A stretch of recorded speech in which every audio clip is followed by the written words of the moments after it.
안녕하세요. 윤노랑입니다. 저는 요즘 돈에 관심이 많아졌는데요. 돈을 보기 위해서는 경제를 먼저 알아야 되는 게 가장 우선순위라고 생각이 돼요.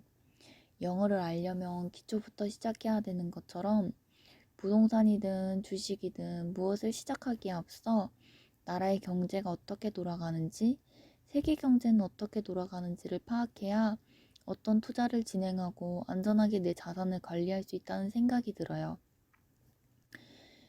먼저 시장 경제를 알기에 앞서 인플레이션에 대해서 오늘은 알아볼 건데요. 사실 요즘 부쩍 많이들 인플레이션, 디플레이션, 스태그플레이션이라는 용어를 사용하는 걸 알 수 있어요. 그만큼 사람들이 경제에 관심이 많아졌다는 건데요.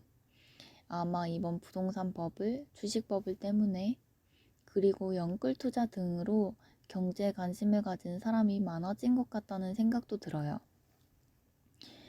다들 잘 알고 있는 사람도 많겠지만 저는 처음에 경제 공부에 접하고 인플레이션, 디플레이션이라는 단어의 설명을 들어도 도무지 이해가 안 됐기 때문에 저같이 어렵게만 생각하는 사람들을 위해 쉽고 간단하게 설명을 해보도록 할게요.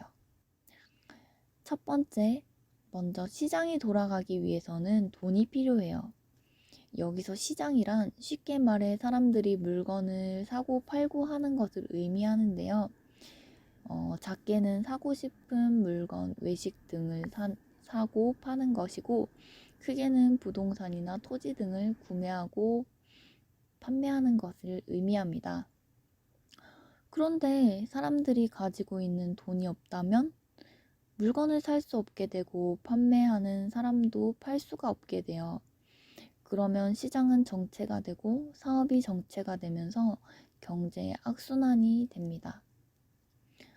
이러한 상황을 막기 위해서 정부는 시장과 사람들에게 돈을 푸는데요. 그렇다면 어떻게 돈을 시장에 풀 수 있을까요? 여러 가지 방법은 다양하지만 크게는 저금리로 대출을 해주어 사람들이 돈을 쉽게 빌리고 갚을 수 있도록 해줍니다.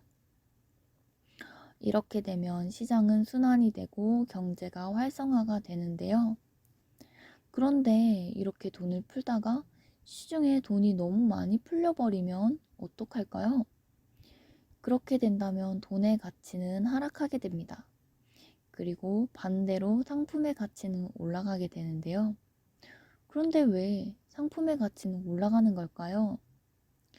예를 들어 연필이 한 개 있는 것과 두 개 있는 것의 가치는 어느 것이 더 클까요? 뭐든 많으면 많을수록 그 가치는 하락하게 됩니다. 다양한 이유는 있겠지만 쉽게 말해본다면 돈은 많지만 상품은 한정되어 있다면 상품의 가격은 더 오르게 됩니다.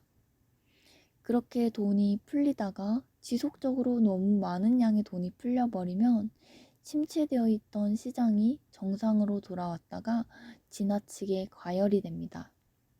이것을 인플레이션이라고 하는데요. 시중에 돈의 양도 증가하고 상품의 가치도 동시에 상승하는 것이 인플레이션이라고 합니다. 그래서 이번 인플레이션 사태로 시중의 사람들이 돈을 많이 가질 수 있게 되고 또 그것의 영향으로 집값이 동시에 상승하는 영향을 끼치게 된 것도 인플레이션의 영향이라고 할 수 있습니다. 오늘의 인플레이션 많이 이해되셨나요?